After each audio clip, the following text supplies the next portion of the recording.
Entonces, todos los escritorios, más los muebles, más la estantería, más los armarios, más todos estos elementos sí pueden soportar el peso de la placa. Por ende, yo debo buscar los objetos altos y robustos para protegerme. ¿Listo? ¿Hay más preguntas? Uy, uy, uy. Sí, señor, por acá nos preguntan que, ¿y si no hay una estructura firme, qué se puede hacer? Bien, bien.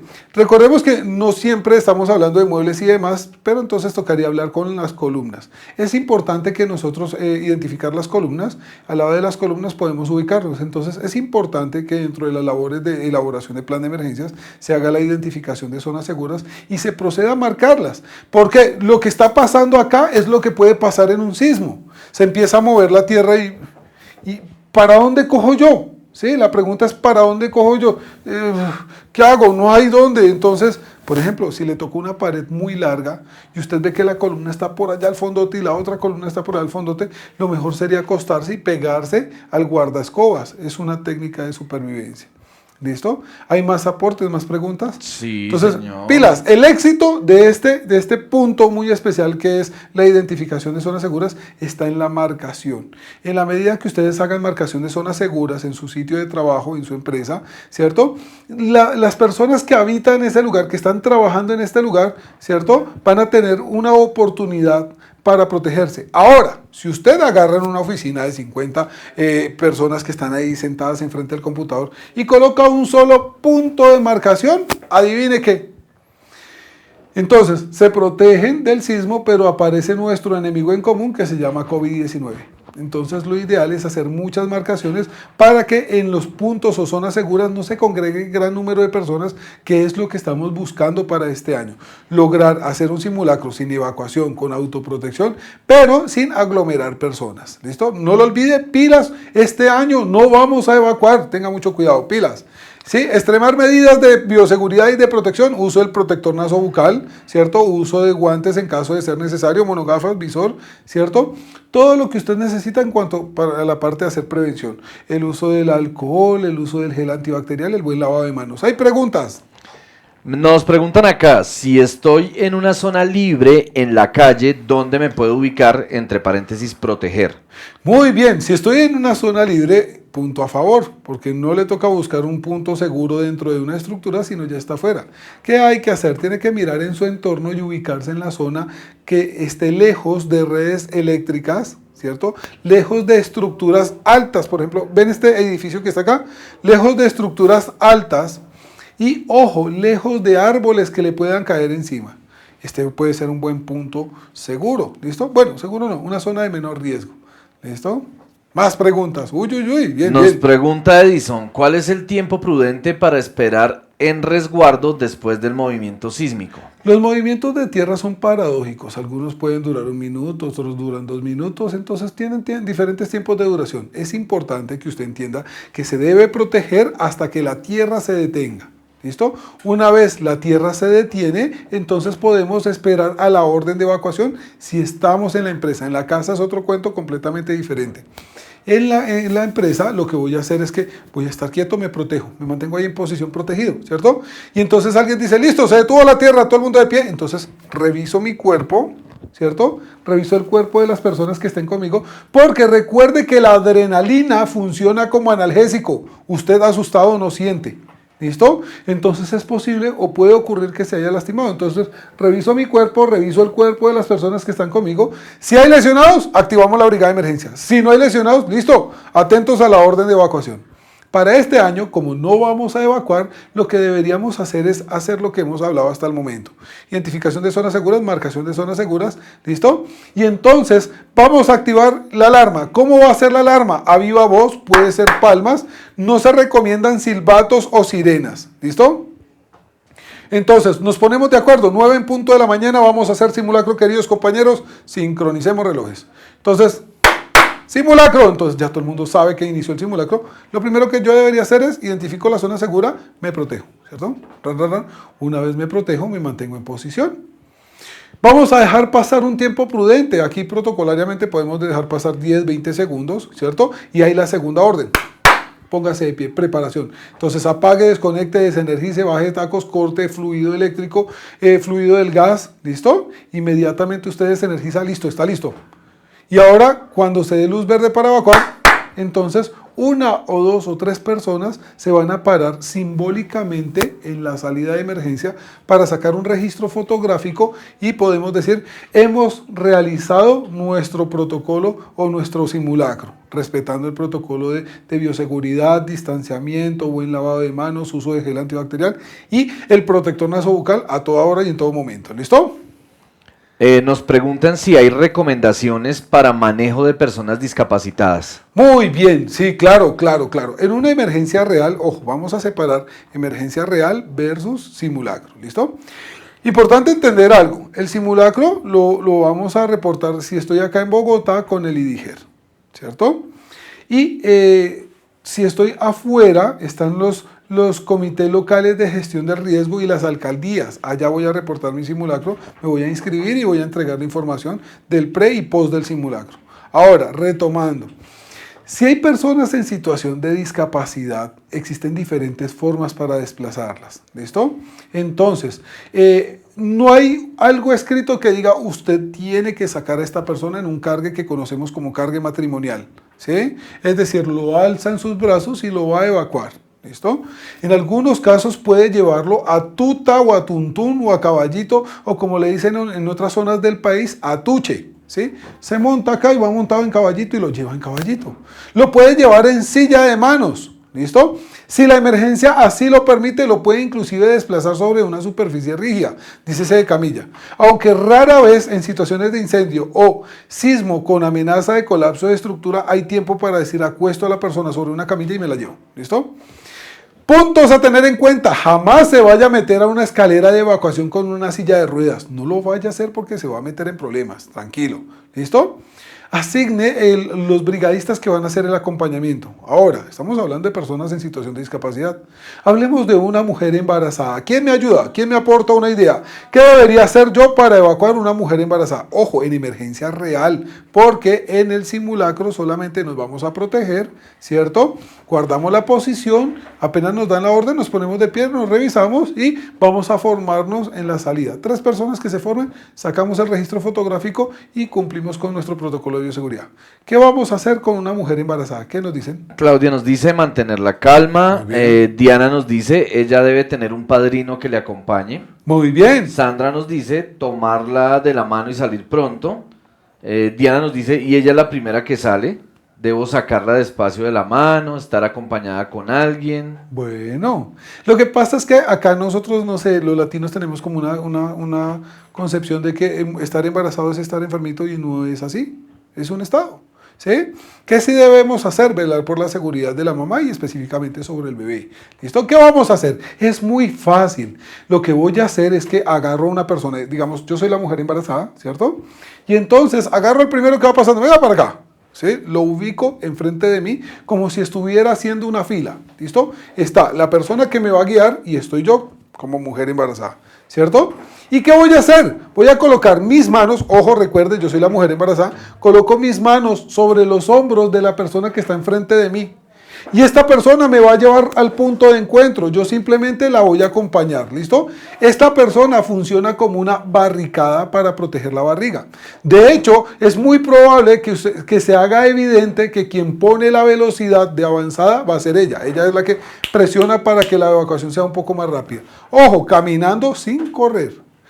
Nótese que a veces imaginábamos, no, la mujer embarazada en una silla, la mujer embarazada en una camilla. No, ella puede caminar. ¿Listo? Muy bien, entonces importantísimo que en las empresas exista una persona que es catalogada como líder de evacuación que va a ser la punta de la lanza.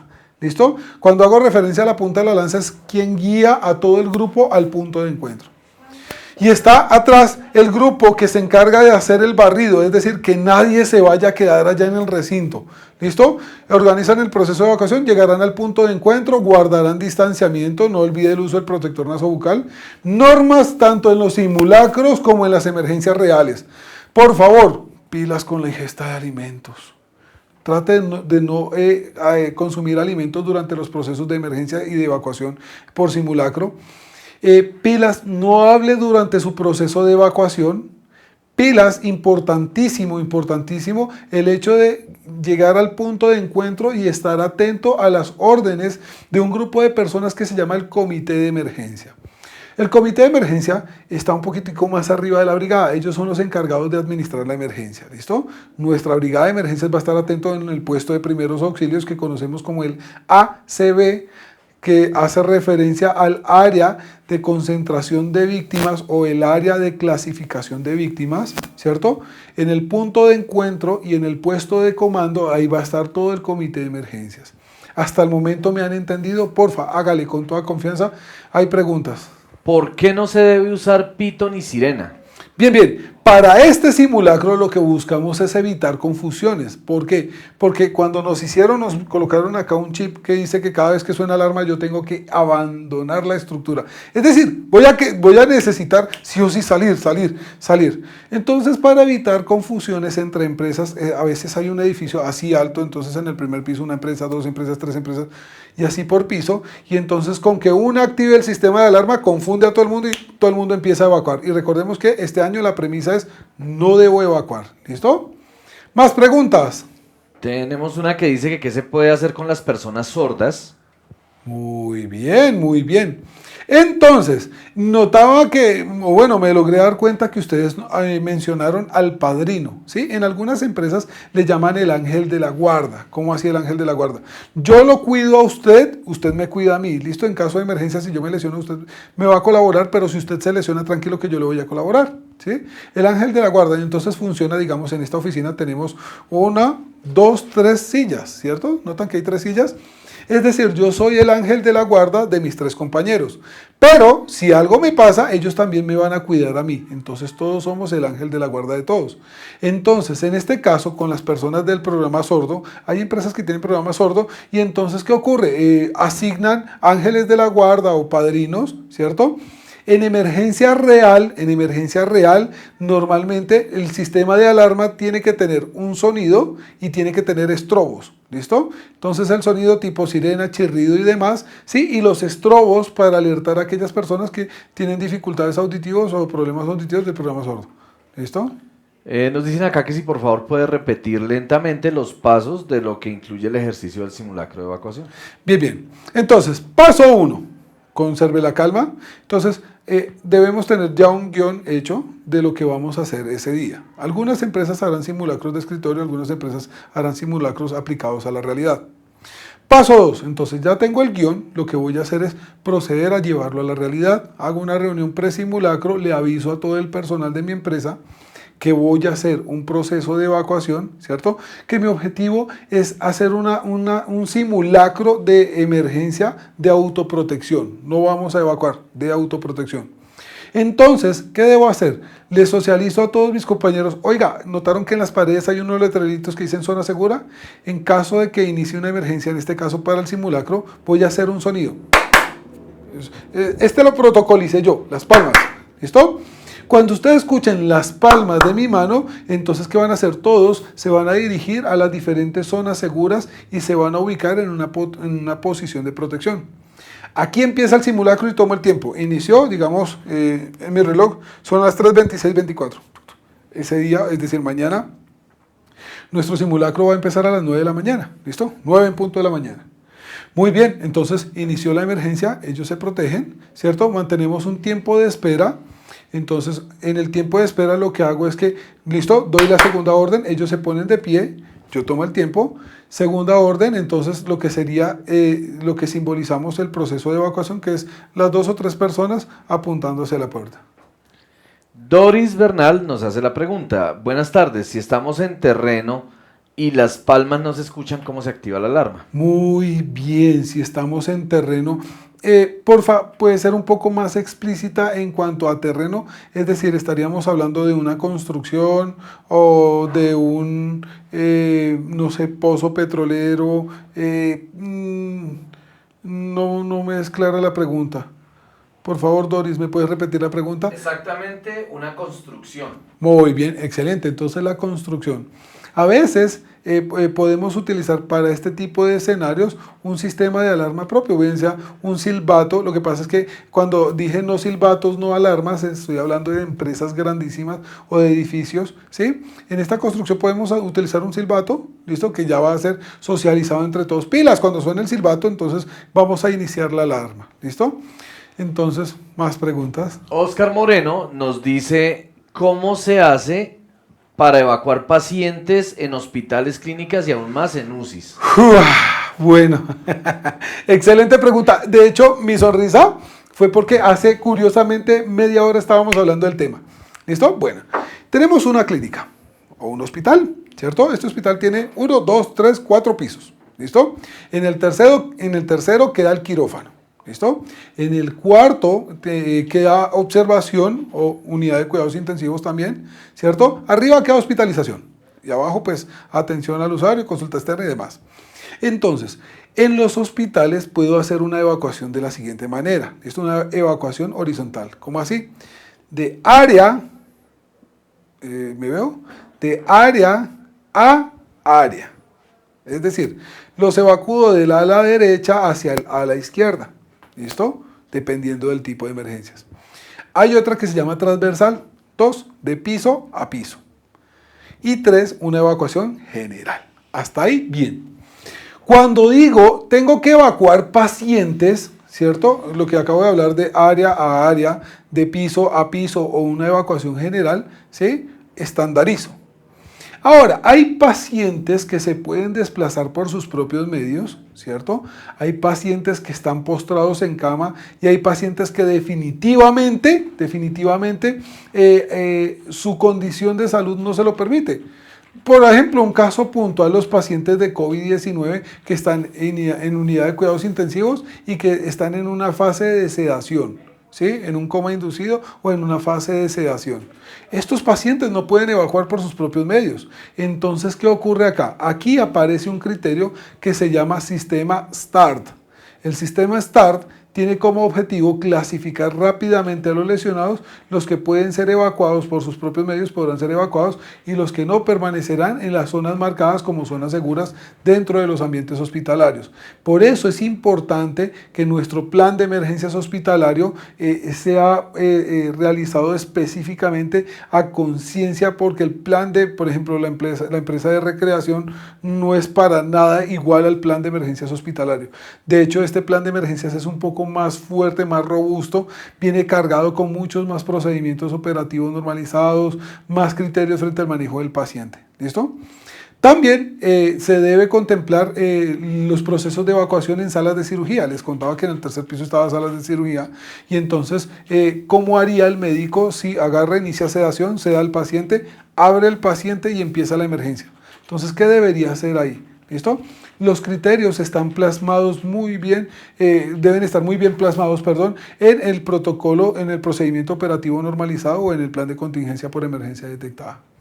¿Hay más preguntas? Hágale con toda confianza. Vamos avanzando. Entonces, ¿qué más tenemos por aquí? Tenemos, bien. Cuando las oficinas son de vidrio, ¿cómo se puede cambiar eso con respecto a la fachada de un edificio normal? Bien, cuando la fachada es cristal, normalmente estos cristales son muy resistentes o tienen películas de seguridad, entonces el riesgo de que explote y salga metralla es mínimo, pero sí es importante el hecho de tener en cuenta que la evacuación las vamos a hacer hacia la parte interna. Todos los cristales de oficina deberían tener película de seguridad, ¿listo? Entonces, una vez me protejo, continúo. Recuerde que el éxito de la emergencia por sismo es protegerme. ¿Listo? Pero vuelvo y le digo, no se le vaya a olvidar, porque puede ocurrir que mañana, apenas usted escuche una alarma, usted va a sentir deseos de evacuar y recuerde que no vamos a evacuar. Simplemente es identificar las zonas de menor riesgo, ¿cierto? Las zonas de mayor riesgo, es decir, saber a dónde no debo ir y es decir, saber dónde sí debería estar. Entonces voy, me protejo, me mantengo en posición, inmediatamente se detiene la tierra en una forma simbólica, que es cuando activo la segunda alarma, no sistema de alarmas, sino más bien palmas o en los casos de espacio abierto silbatos. Entonces ahí sí procedo, reviso mi cuerpo, reviso el cuerpo de los que están conmigo y me voy a ubicar en la salida, en la puerta de salida de emergencia. Ahí tomo el registro fotográfico y ahí queda. Importantísimo extremar medidas con el uso de equipo de bioseguridad, por favor, protector nasobucal, ¿cierto? Utilizamos unos protectores nasobucales, a veces los adquirimos o los compramos porque son bonitos, más no porque nos protegen. Entonces quiero hacerles una invitación muy cordial, muy especial. Por favor, busquemos protectores nasobucales que cumplan las siguientes normas. ¿Listo? FFP2, FFP3, NK95, N95. ¿Listo? O del tipo quirúrgico de 3 capas, ¿cierto? De 3 capas o de 5 capas.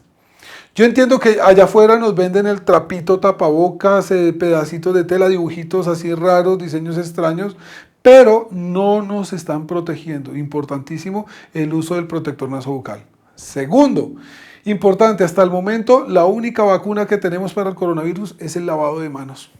Lavado de manos, pero un buen lavado de manos. Quiero hacerles una invitación para que lo hagan tanto en casa como en la oficina. ¿Listo? Lleve témpera a la oficina.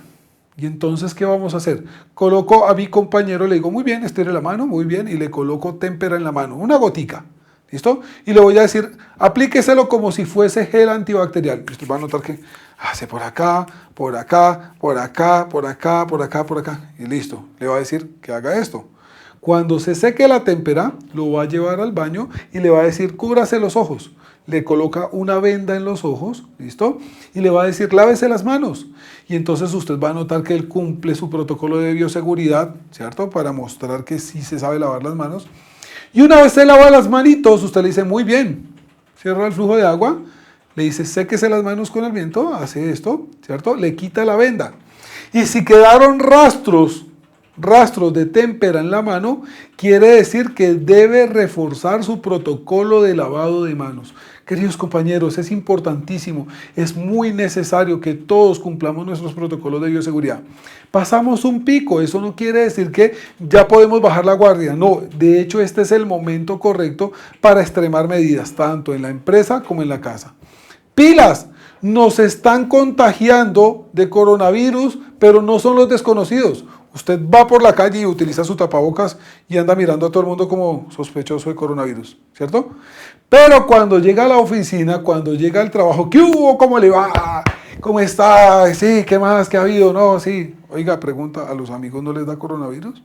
Entonces es importante el hecho de también conservar la distancia prudente. ¿Me han entendido? ¿Tenemos preguntas hasta el momento? ¿Qué nos dicen por el chat? ¿Algo para aportar en el chat? Bueno, aquí nos preguntan cómo desarrollar un simulacro de escritorio, un simulacro tipo escritorio. Muy bien, a ver, les cuento. Resulta que, por ejemplo, nosotros en el ámbito de la salud y de la emergencia, por ejemplo, yo soy bombero, entonces nosotros utilizamos unos simulacros que los llamamos casuísticas, ¿sí? Más que todo frente a la atención de los pacientes. Entonces, ¿qué hago? Planteo, siendo las tales horas se presenta una emergencia por donde aparecen tantos lesionados, los lesionados presentan los siguientes signos y síntomas, y abajo dice proceda. Entonces, respetando el protocolo, lo que voy a hacer es empezar a escribir cómo debería llevar yo la emergencia basado en lo que se me socializó en el plan de emergencias. Entonces, en mi empresa, bueno, siendo el día 22, ¿cierto?, de octubre, se presenta una emergencia por sismo, ¿cierto? Este año no lo dedicaron al sismo, entonces a las 9 en punto de la mañana se presenta un sismo, ¿cierto? Durante el movimiento de tierra usted detecta que, ojo, hay grietas, hay fisuras, se caen los vidrios, los detalles arquitectónicos, ¡pum! Pregunta 1, ¿dónde se ubicaría? ¿Cuánto tiempo sería el tiempo prudente para mantenerme protegido? Una vez se detiene la tierra, ¿usted qué haría? ¿Sí? Con sus palabras, díganos cómo haría el proceso de evacuación. Como es escritorio, pues podemos evacuar porque está escrito. ¿Listo? En la vida real no vamos a evacuar. Entonces, con sus palabras, ¿cómo debería hacer el protocolo, el paso a paso de cómo evoluciona la emergencia? ¿Cómo sería su llegada al punto de encuentro y qué haría usted desde el punto de vista como brigadista, como persona que labora en la empresa que no pertenece a la brigada y como comité de emergencias. Son 3 puntos de vista completamente diferentes. Y así podemos hacer. ¿Cuánto tiempo cree usted que se gastaría en todo este proceso?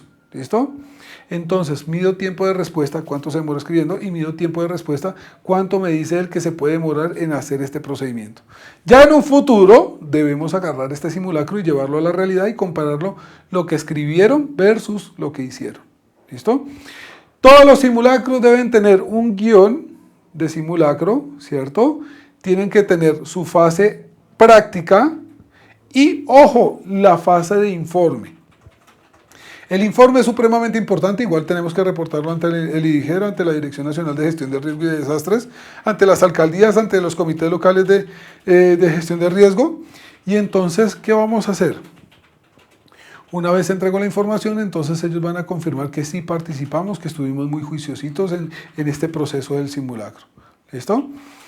¿Tiene preguntas hasta el momento? Importantísimo, pilas. Estamos en el antes, ¿sí? Es prudente el hecho de que usted no permita que esto ocurra en las empresas. Es que por el color no se ve mucho. Mírelo acá. Que existan sobrecargas de las tomacorrientes, que esto es riesgo de incendio, ¿cierto? Debería inspeccionar los detectores de humo. Bien, bien, acá por el efecto de... Mírelo acá, el detector de humo.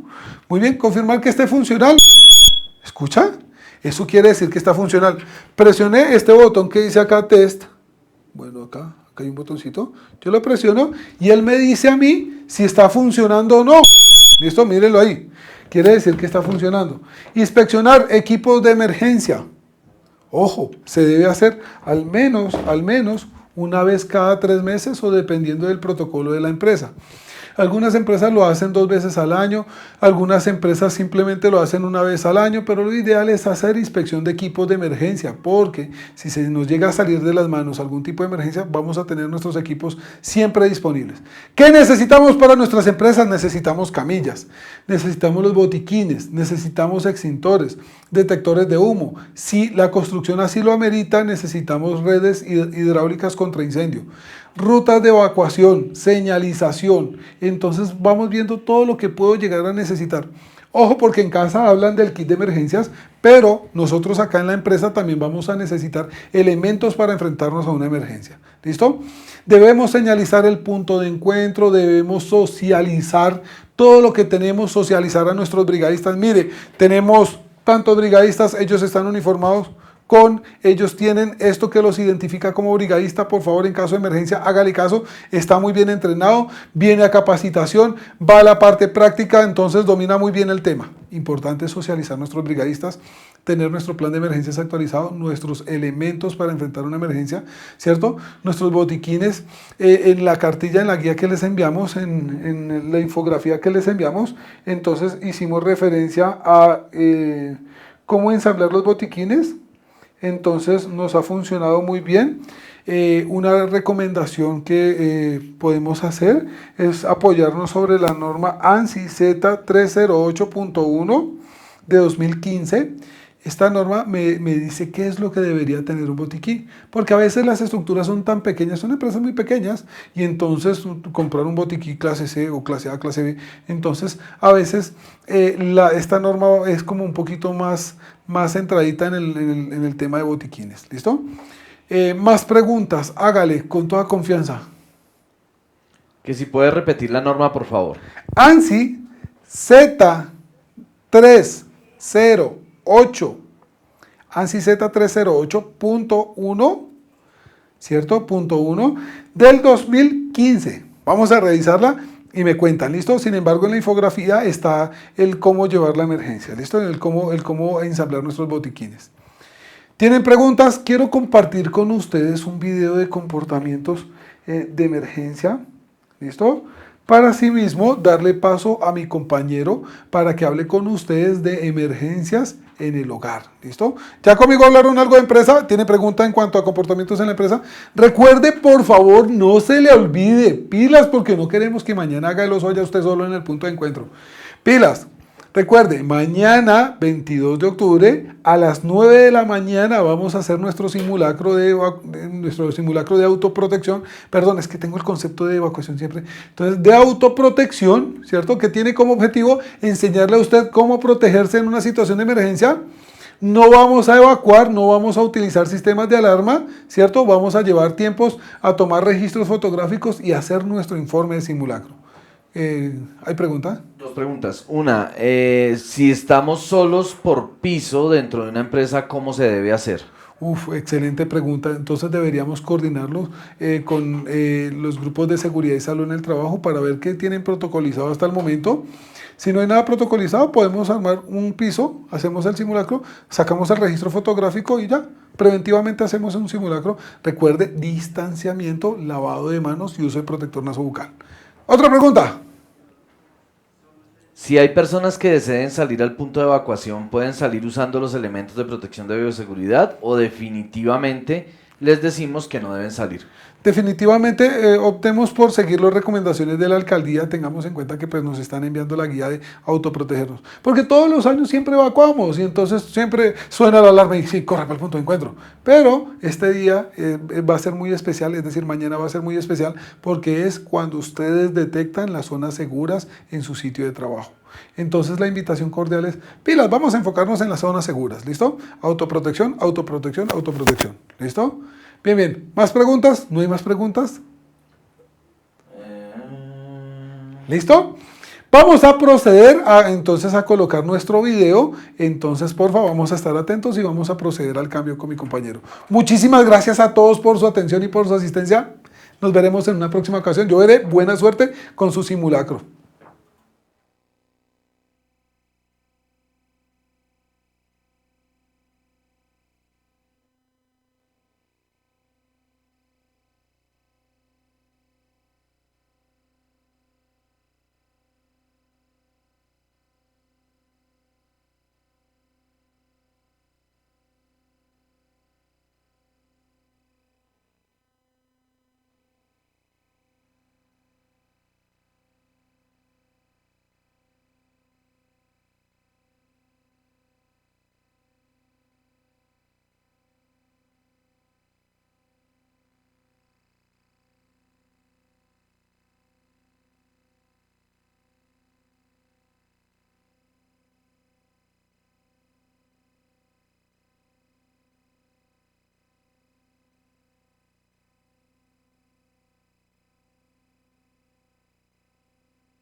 Bueno, para todos muy buenas tardes, yo soy Juan Daniel Gaida, voy a estar acompañándolos en este resto de charla que vamos a tener, donde vamos a abordar el cómo hacer un plan de emergencias familiar y el cómo determinar ese simulacro de autoprotección, pero en nuestros hogares.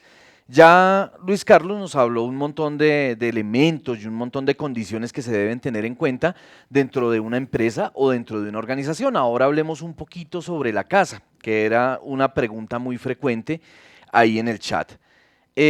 Así como construyo el plan de emergencia de la organización, yo también puedo pensar en construir un plan de emergencias para mi casa. No necesita ser un documento súper robusto, no necesita tener una cantidad de criterios muy técnicos. Puedo de una manera muy sencilla, a través de 7 pasos, determinar cómo sería ese plan de emergencias familiar.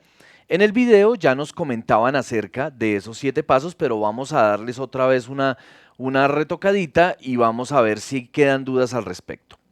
Paso 1. Identifique los peligros que puedan estar presentes en su hogar. Eso forma parte de ese simulacro de autoprotección y de ese simulacro de planeación. ¿Listo? Entonces, en su hogar usted va a empezar a determinar si tiene, por ejemplo, objetos que puedan llegar a caer en caso de un movimiento sísmico. Aunque la única emergencia que se puede presentar no sea un sismo. Podemos estar también expuestos a un incendio, a una inundación, a una fuga de gas. Si nuestra casa está ubicada cerca a una ladera de una montaña, podemos presentar un fenómeno de deslizamiento. Si nuestro hogar está ubicado cerca a la ladera, a la ribera, perdón, de un río, podemos presentar fenómenos inclusive de inundación. Entonces, ¿qué tenemos que hacer? Identificar cuáles son esas amenazas o esos peligros a los cuales estoy expuesto y ya dentro de mi casa puntualmente empezar a ver cuáles son a los que me puedo llegar también a exponer. Objetos que puedan caer. Armarios, gabinetes, bibliotecas, cualquier elemento que en el momento de presentarse un movimiento sísmico caiga sobre las personas que están en la casa, debe ser asegurado a la pared. Si tenemos elementos pesados, la idea es almacenarlos o ponerlos en las partes bajas de los muebles y los elementos livianos más arriba. Si es en la cocina, por ejemplo, en la cocina podemos utilizar las gavetas de nuestra cocina, las gavetas que están en la parte alta, para los elementos más livianos, y los elementos pesados o elementos que sean cortopunzantes o que tengan filo, los vamos a ubicar en la parte de abajo. Ese es un ejemplo de peligros que puedo encontrar dentro de mi casa. Segundo, en la casa también me puedo encontrar con que las instalaciones eléctricas pueden llegar a tener fallas. Tenemos tomacorrientes rotos, tenemos cableados en mal estado, tenemos tableros de tacos, los tableros de los breakers en mal estado. La idea es lograr identificar esa condición y poder hacer el mantenimiento correspondiente. Con el tema del gas, de los servicios domiciliarios, con el gas hay que hacer una revisión cada año. Esta revisión tiene un componente legal, es decir, que si yo no la hago, pues me cortan el servicio y puedo tener multas. Pero con los servicios eléctricos, por ejemplo, eso no pasa. Yo puedo estar en una casa donde llevo viviendo 25 años y el tablero de los breakers es el mismo que cuando la construyeron. Los cableados eléctricos que van por encima, que alimentan las bombillas y las luminarias, pueden ser los mismos. Entonces es importante lograr identificar ese tipo de riesgos y de peligros ahí dentro asociados. Si la estructura de mi vivienda está en mal estado, si tengo paredes que puedan estar con grietas o que puedan estar rotas, si tengo vidrios rotos, también en el momento de una emergencia por sismo o por incendio pueden presentar alguna condición de peligro adicional. Entonces, primer paso para nuestro plan de emergencias en el hogar, identificar todos esos peligros y todas esas amenazas a las cuales puedo estar expuesto. Segundo paso, con nuestra familia nos vamos a reunir y vamos a identificar dónde están los puntos de cierre o los registros de los servicios públicos. Dónde queda el registro del gas para poderlo cerrar, el registro que deja la casa sin conexión. Dónde queda el registro del agua y dónde están ubicados los tacos de la luz, los breakers que van a interrumpir el servicio eléctrico. En el momento en el que se presente una emergencia, tipo sismo, por ejemplo, y se tenga que salir a evacuar, lo ideal es que se hayan distribuido unas responsabilidades y de acuerdo a esas responsabilidades cada uno haga lo suyo. Entonces, mi hermano se va a encargar de cerrar el registro del gas, yo me voy a encargar de bajar los breakers o los tacos de la luz y mi esposa se va a encargar de cerrar el registro del agua. Cada uno asumirá su responsabilidad. Y en este caso es importante el tema de los registros porque pueden llegar a generar emergencias adicionales a las que ya se presentaron por el sismo.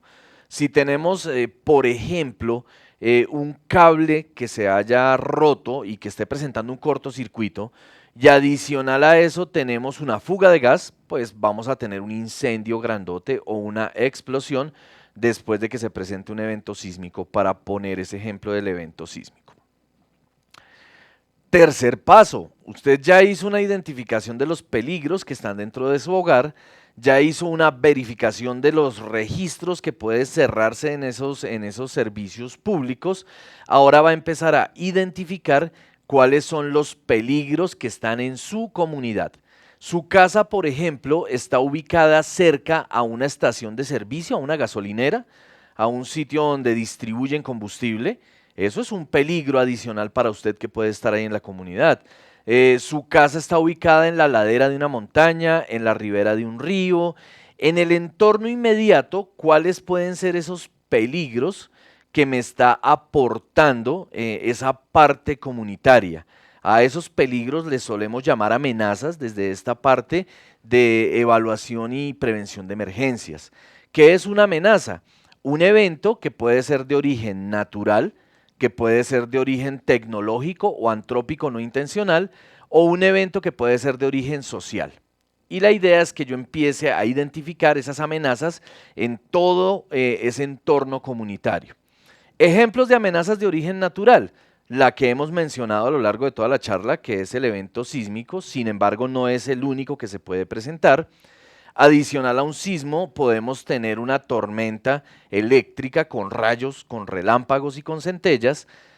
Podemos tener una lluvia torrencial con granizo que en algún momento puede saturar las canales. ¿Tenemos pregunta?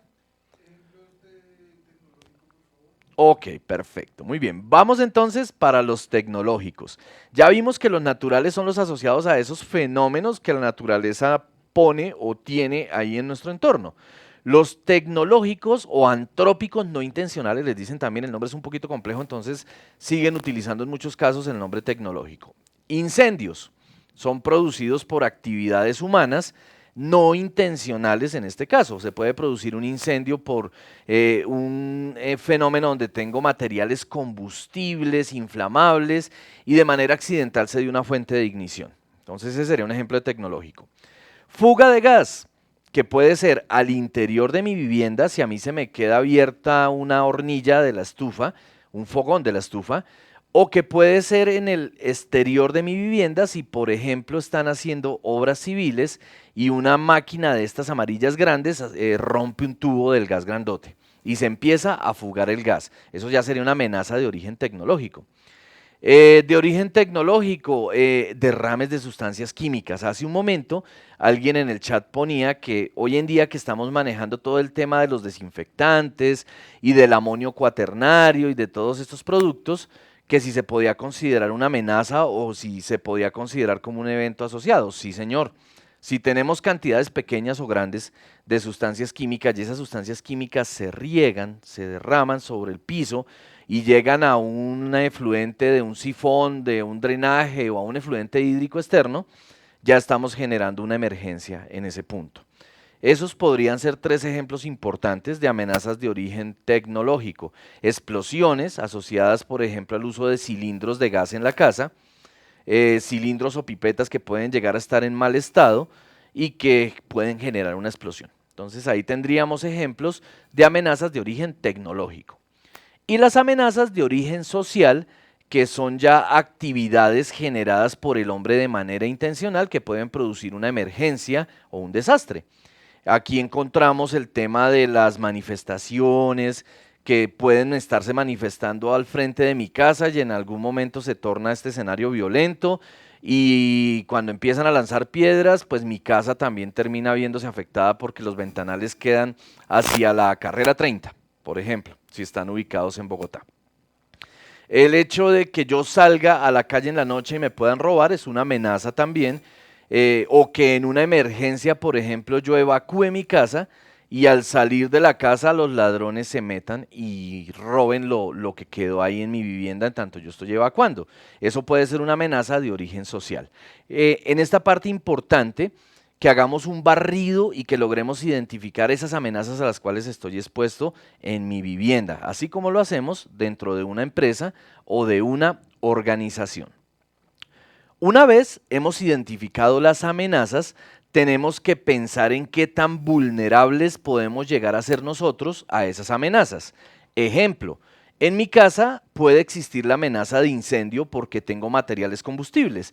Así como ustedes lo ven en esta sala, tenemos un montón de muebles tapizados que cuando se ven expuestos a una fuente de ignición y se calientan, pues se incendian. Pero si en mi casa yo tengo extintor portátil y dentro de mis equipos yo tengo extintores distribuidos en diferentes partes de mi casa, si yo me he reunido con mi familia y con mi familia hemos dicho, venga, ¿cómo manejar un fuego incipiente o un incendio en su etapa inicial utilizando un extintor portátil? Buscamos cómo hacer prácticas y adicional a eso yo verifico que en mi casa las instalaciones eléctricas estén en buen estado, que no tenga tomacorrientes rotos, que no tenga cableados en mal estado. Mi nivel de vulnerabilidad va a ser bajo con respecto a esa amenaza que es el incendio. No voy a ser tan susceptible. Pero si mi vecino almacena pólvora, por ejemplo, en Bogotá tuvimos hace unos meses un escenario donde en una casa que estaba sobre una vía principal funcionaba un almacén en el que vendían, pues lo que los vecinos conocían era que vendían elementos para jugar tejo. Y resulta que dentro de esta casa tenían almacenada una cantidad enorme de pólvora y por algunas condiciones de vulnerabilidad alta, porque no habían elementos de control y prevención de incendios, las conexiones eléctricas estaban en mal estado, se presentó una explosión y esa explosión afectó a una cuadra completa, en realidad fueron muchas casas las que se vieron afectadas.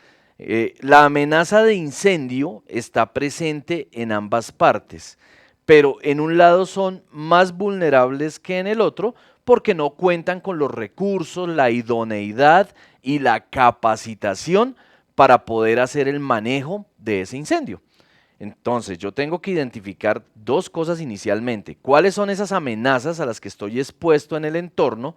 Y de esas amenazas, pues, ¿qué tan vulnerable soy para empezar a definir acciones de mitigación y acciones de control? Y eso no necesitamos de pronto la misma complejidad que dentro de una empresa. Es simplemente decir, soy susceptible a un incendio, es la amenaza. En este momento soy vulnerable porque no tengo un extintor portátil y de acuerdo a eso, pues, ¿qué tengo que hacer? Adquirir el extintor, capacitarme y sobre todo capacitar a mi familia. ¿Hay preguntas en el chat? ¿Vamos bien? Listo, si hay preguntas, ahí estamos pendientes a responderlas. Bien, entonces tenemos ese punto 3 o ese paso 3 para construir un plan de emergencias familiar, que sería el de los peligros o amenazas de la comunidad. Paso 4, tenemos que empezar a ver cuáles son las rutas de evacuación que yo voy a seguir y el punto de encuentro que voy a definir para mi vivienda. Hace un momento preguntaban en el chat que pues si era un simulacro de autoprotección, pues qué tiempos de pronto íbamos a tomar. La plataforma pueda que los pida, pero usted tiene que hacer es un ejercicio de identificación previo en su vivienda. No necesariamente implica evacuar y la recomendación de la alcaldía misma es no evacuar, pero sí por lo menos puedo hacer una verificación de cuáles son esas rutas de evacuación y ese punto de encuentro. ¿Qué es una ruta de evacuación? Un camino seguro, un camino que me permite salir de una zona de peligro a una zona en la que puedo llegar a estar más seguro. A veces esa ruta de evacuación implica salir de las casas, a veces implica entrar. Porque, por ejemplo, si la amenaza que se puede presentar es una inundación, porque yo vivo cerca a un río, pues mi punto de encuentro está cerca al río, va a estar inundado y yo ahí no puedo desplazar. Mi evacuación en ese caso será buscar sitios altos que muy posiblemente puedan estar dentro de mi vivienda. Debo establecer rutas principales y debo establecer rutas alternas. En el chat hace un momento estaban preguntando también qué hacer si en algún momento la persona se veía atrapada en una vivienda en un incendio y sus rutas de evacuación estaban bloqueadas. ¿Qué podemos hacer en este caso? Si estoy en una habitación o en un recinto que quede hacia la calle, lo que vamos a hacer es que nos vamos a hacer visibles sin romper vidrios o sin abrir ventanas. Porque en el momento en el que usted rompe los vidrios o abre las ventanas, está abriéndole un paso a una cantidad de aire muy enriquecido en oxígeno y el incendio puede crecer. Entonces, si definitivamente no hay una ruta por la cual salir, vamos a tratar de tapar las puertas en los espacios por donde se pueda meter el humo, con prendas de vestir puede ser, para evitar que ese humo me vaya a generar intoxicaciones o me vaya a generar quemaduras en las vías aéreas cuando yo lo inhale o lo respire. Y con algún elemento muy visible, ropa de color brillante o haciendo gestos en la ventana, vamos a hacernos ahí visibles. Y eso pues irá acompañado de una llamada de activación al NUCE, que es el número único de seguridad y emergencias en este momento en Colombia, que es el 123. ¿Listo? Siempre pensemos, si esta ruta de evacuación llega a estar bloqueada, ¿cuál puede ser la ruta alterna? Y ahí viene una pregunta para el chat. ¿Cuántas rutas de evacuación y cuántas salidas de emergencia tenemos en la casa? En la empresa, de acuerdo a la distribución, podemos tener varias, pero ¿y en la casa? Pregunta. Nos dice Claudia Perapá, ¿dónde encontramos el material que se utilizó para la capacitación? Ese material se les hace llegar a los profesionales asignados a cada uno de los clientes, a cada uno de las empresas, ¿listo? Y ellos van a distribuirlo, que es como la memoria, la cartilla y el video. Bien, ¿cuántas salidas de emergencia puedo llegar a tener en mi casa? Pues usualmente es una sola salida de emergencia y usualmente son una sola o dos rutas de evacuación. ¿Qué tenemos que hacer? Pues pensemos, ¿qué pasaría si en el momento de evacuar me encuentro la salida de emergencia y la ruta de evacuación bloqueadas? ¿Qué pasaría? ¿Qué hago? ¿Por dónde me puedo ir a un sitio seguro si estas están bajo esas condiciones? El punto de encuentro es un sitio ubicado pues fuera de mi casa con unas condiciones seguras en las cuales yo voy a poder protegerme en caso de tener que evacuar el recinto.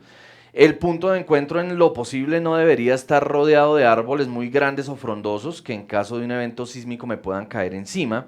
El punto de encuentro no debería estar rodeado de postes con tendidos eléctricos de media tensión, con transformadores, y yo no debería estar evacuando debajo de esos postes. El punto de encuentro no debería tener letreros, avisos, vallas publicitarias o estructuras que me puedan caer encima. Debo hacer un análisis antes de que se presente la situación en el que identifico puntos cercanos a mi vivienda y de acuerdo a la seguridad, con mi familia me reúno y les digo, mire, nuestro punto de encuentro va a ser el parque, va a ser la rotonda, va a ser la zona verde, pero siempre pensando en que sea una zona segura, donde yo me pueda reunir con mi familia después de que se dé la necesidad de evacuar mi vivienda. Bien, pregunta. Resolución para botiquines para guiarnos 0705. Sandra Mi hace referencia a parques despejados sin postes y zona segura. Muy bien. La primera pregunta con respecto a los botiquines. La resolución 0705 es una resolución distrital, aplica para Bogotá y aplica para escenarios comerciales, centros comerciales y tiendas pues que tengan unas superficies ya con X cantidad de metros. Que nosotros lo podemos usar como referencia, sí lo podemos usar como referencia, pero el botiquín se debe construir o se debe armar de acuerdo a las necesidades de cada empresa, de acuerdo a los peligros que se puedan presentar, o en el caso del botiquín de la casa, que ya lo vamos a ver en un momento, de acuerdo a las condiciones puntuales que yo pueda tener en la casa. ¿Listo? En la parte de industria, como referencia puedo usar la norma ANSI, la ANSI Z308 que nos hablaba Luis Carlos del 2015, que es como el único referente para industria de un estándar internacional que pueda llegar a utilizar. En la casa yo armo mi botiquín de acuerdo a las condiciones que pueda llegar a encontrar o a las emergencias que se puedan presentar. Siguiente paso, aquí ya iríamos con 4, vamos por el quinto, recursos que pueda tener en el entorno, en la comunidad. Parte de ese plan de emergencias que usted va a tener en su vivienda o en su hogar determina que usted identifique cuál es el hospital más cercano, por ejemplo, de qué nivel es ese hospital más cercano y si se llega a necesitar un hospital con un nivel muy alto, que tenga cirugía, que tenga unidad de cuidados intensivos, ¿cuál sería ese tipo de hospital o en dónde queda ubicado ese hospital? Pregunta. ¿Cuáles son las zonas seguras en casa? Nos pregunta Margarita Duzán. Ok.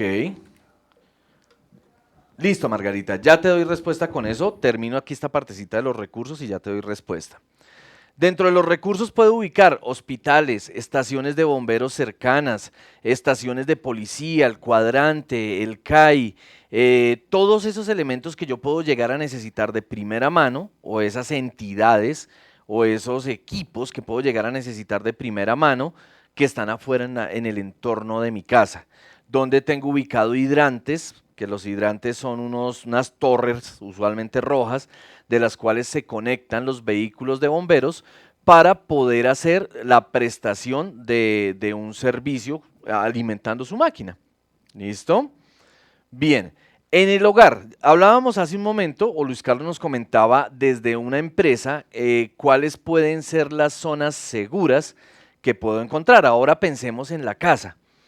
En la casa yo les preguntaría, para el ejemplo de esta sala que tenemos ahí, que es una mesa de vidrio, un vidrio como de 15 milímetros de grueso, ¿usted se ubicaría bajo esa mesa para protegerse? Entonces ahí podemos empezar a ver como un referente. Si a esa mesa le cae algo encima, ese vidrio se va a romper y ese vidrio va a terminar afectándome, cortándome. Recomendación en la casa, las zonas seguras no las ubique cerca a los ventanales o cerca a los muros que den a las fachadas o a la salida a la parte externa de la vivienda, sobre todo si la vivienda está ubicada en un piso alto. Ubique siempre muros que estén ojalá al interior de la vivienda y piense siempre en las columnas que son el esqueleto de la casa y el que le va a dar soporte en caso que se presente, por ejemplo, un movimiento sísmico. Si lo que se presenta no es un terremoto, sino un incendio, por ejemplo, ya no estaríamos hablando tanto de zonas seguras, ya empezaríamos a determinar que en la presencia de fuego, que yo no pueda controlar con un extintor portátil, que usualmente son de este tipo pequeñito que tenemos en nuestras viviendas, en esa presencia de ese fuego con humo yo ya debería evacuar. La evacuación se da de inmediato, ahí ya no hay zona segura, sino que tengo que salir del recinto. Las zonas seguras habitualmente se planean y se señalizan y se definen para el tema sismos sobre todo, pero para las otras puede ser sencillamente salir. Pregunta. En una torre de apartamentos, ¿cuál es el punto seguro? Pregunta Jessica Lorena Roa Núñez. Definirte en la torre qué piso puede ser más seguro que otro es complejo, porque eso va a depender de muchas variables en cada escenario. El tipo de terreno, las memorias de cálculo que hayan realizado los arquitectos en el momento de definir el proyecto, va a definir de muchas cosas. Dentro del apartamento, en una torre, yo sí te puedo recomendar zonas seguras, no ventanas. Aquí en Colombia los latinos, bueno, en general en América Latina, nosotros somos muy chismositos, muy curiosos. Y en el momento en el que se presenta un sismo o en el momento en el que se presenta una emergencia, usualmente salimos corriendo es para la ventana a ver qué está pasando. Escuchamos un tiroteo y lo primero que hacemos es asomarnos a ver dónde están disparando. ¿Listo? ¿Cuál es el problema? Que en el momento del sismo esos vidrios se pueden romper y usted puede perder el equilibrio y se puede caer. Ahora, no se cayó, el vidrio se rompió y le generó heridas o laceraciones. ¿Qué le recomiendo yo entonces con las zonas seguras en unos edificios de apartamentos? Lejos de las ventanas, busque los muros internos, identifique dónde están las columnas en su edificio, en su apartamento o en su vivienda, que van a ser como esos esqueletos que van a soportar. ¿Listo? Muy bien. Vamos a hablar sobre el kit de emergencias, que sería como el sexto punto después de tener definidos los recursos que pueden estar en el entorno de la comunidad. Un kit de emergencias es una maleta en la que vamos a tener los elementos necesarios para poder dar respuesta a esas primeras horas en tanto llegan las ayudas o en tanto se soluciona la emergencia o el desastre. Normalmente los cuerpos de socorro durante las primeras horas van a estar ocupados, porque ellos van a estar enfocados en rescatar gente, en ayudar a la gente que todavía esté, si es el caso de un terremoto, que son usualmente los desastres de mayor magnitud en nuestra zona.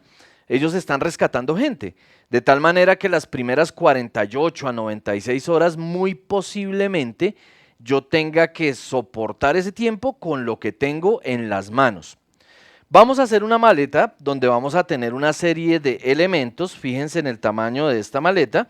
Es una maletica de 30 litros y ella logra contener lo básico que yo necesito para poder sobrevivir. Un botiquín, que en este caso está afuera. Esto es un botiquín de primeros auxilios básico, que contiene elementos de curación como apósitos, vendas elásticas, vendas de tela, esparadrapo de tela, micropor, unas tijeras. Podemos poner alcohol, nos han dicho que no le metamos alcohol a los botiquines, pero en esta época de COVID, una botella con alcohol me puede servir para desinfectar mis manos o para desinfectar una superficie o un instrumento como las tijeras. Lo importante es tener claro que no deberíamos desinfectar heridas con el alcohol. Entonces vamos a hacer un botiquín que puede ser así pequeñito, el básico que debo tener para poder soportar la situación con mi familia. Es un elemento que no ocupa mucho espacio y sí puede ser de gran utilidad. Ya dentro de la maleta, dentro de esta maletica, ¿qué debemos tener? Entonces vamos a tener en cuenta los siguientes elementos. Necesitamos algo con que hacer fuego. Si nos agarró en una noche fría, se rompieron las redes del gas y tuvieron que cerrar las válvulas grandes, y estamos a oscuras porque no hay luz, pues tendremos que hacer una fogata para podernos calentar, para poder hervir agua y potabilizarla para consumirla y para poder cocinar o darle cocción a nuestros alimentos. ¿Qué necesitamos para hacer fuego? Si usted le va a poner fósforos a su maleta, chévere, pero métalos en una bolsa Ziploc para evitar que se mojen. Puede utilizar un encendedor también metido dentro de una bolsa Ziploc para que no se vaya a mojar. Y si le puede conseguir un pedernal, muchísimo mejor. ¿Qué es un pedernal? Un pedernal es una barrita de un metal particular que cuando se raspa con un elemento como este, ella empieza a generar chispas. Y al generar chispas, aún estando muchas veces mojada, ese pedernal les puede ayudar a hacer una fogata. Vamos a tener también dentro del kit un radio transistor, ojalá AM/FM, de tal manera que cuando se presente una situación de emergencia yo le pongo las pilas al radio y puedo en algún momento, ok, perfecto, y puedo en algún momento escuchar dónde vienen las ayudas, qué hay que hacer, a qué sitio hay que dirigirse, entre otras cosas. Y pues como el radio usualmente necesita pilas o baterías, entonces vamos a tener baterías de repuesto y las que les vamos a poner habitualmente, no se las dejemos puestas al radio transistor porque se terminan sulfatando y se terminan dañando. Vamos a tener un pito, que es el equivalente a un silbato. Algunos lo diferencian porque el pito tiene una bolita dentro, el silbato no tiene una bolita, sino que hace que el aire pase por espacios reducidos para producir un sonido un poquito más agudo. Recomendación, silbato. Si pueden tener silbatos mejor porque ese sonido agudo es más fácil de detectar con instrumentos o con animales de búsqueda. Vamos a tener una linterna. esta linterna debería ser de dínamo, recomendable, o tener baterías de repuesto. Las linternas de dínamo son aquellas que tienen el accionamiento dando vueltas a un sistema de bobina o moviendo una palanca y no necesitamos baterías. Ahí podemos utilizar una linterna de ese tipo. Vamos a utilizar también una navaja o a guardar en esa maleta una navaja de estas suizas o multiservicios, un cuchillo que puede servir para inclusive pelar alimentos o preparar alimentos, y un machete que en algún momento puede llegar a servir. Si necesitamos madera para hacer una fogata, pues vamos a tener un machete con el cual romper una sala, una silla, un pedazo de madera y poder armar una carpa, una estaca o hacer una fogata.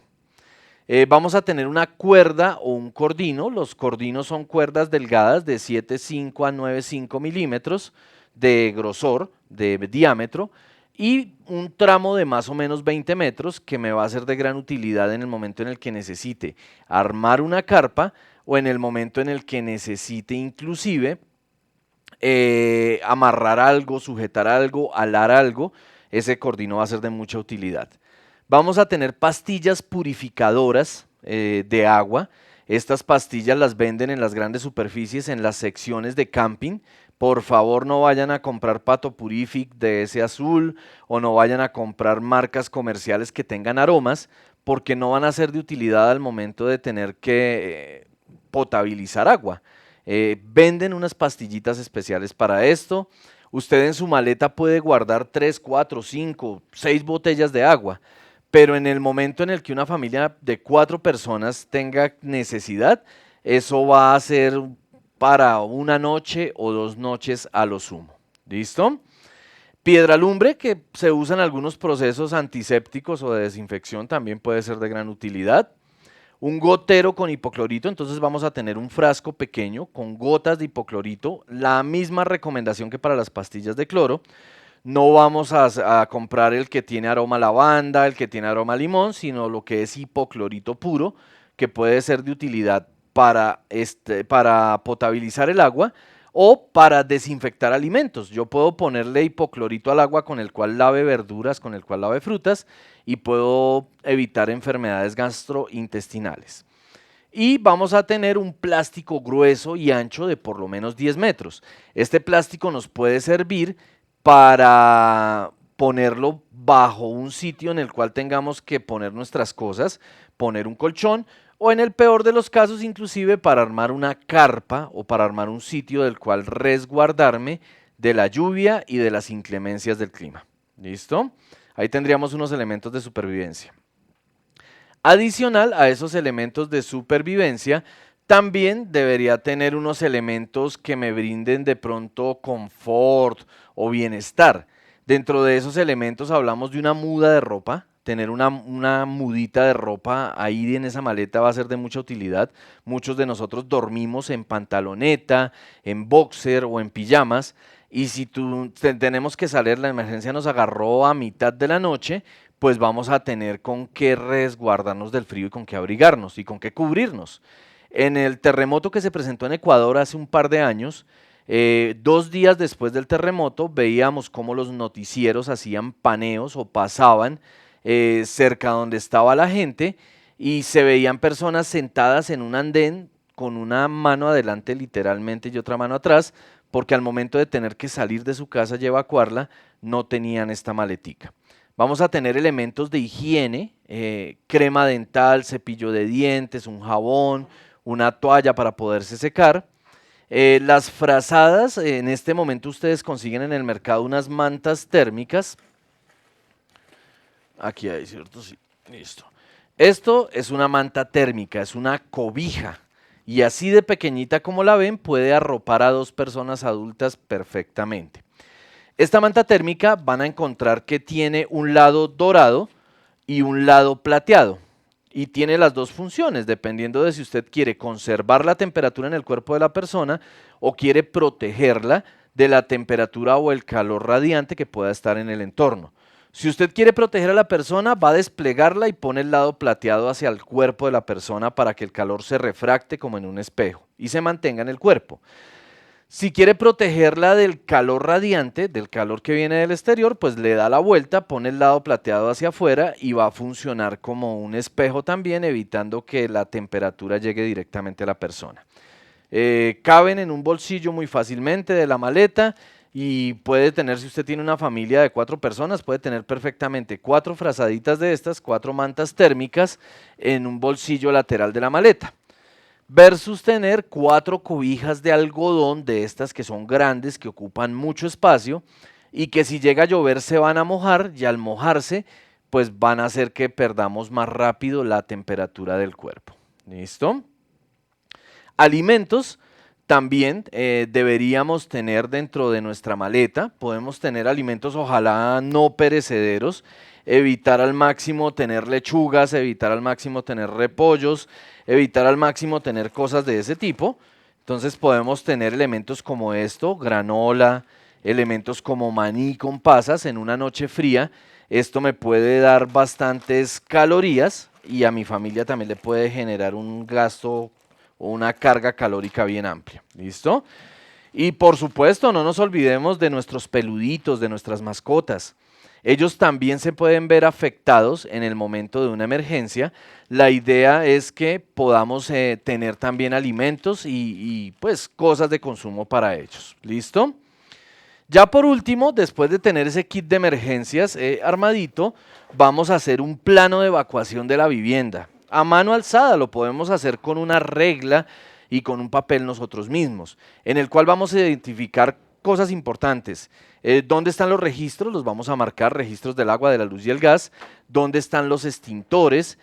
¿Dónde está el botiquín? Si llegamos a tener camilla en nuestra casa, pues, o en el conjunto ahí afuera en el pasillo, poder identificarlo también.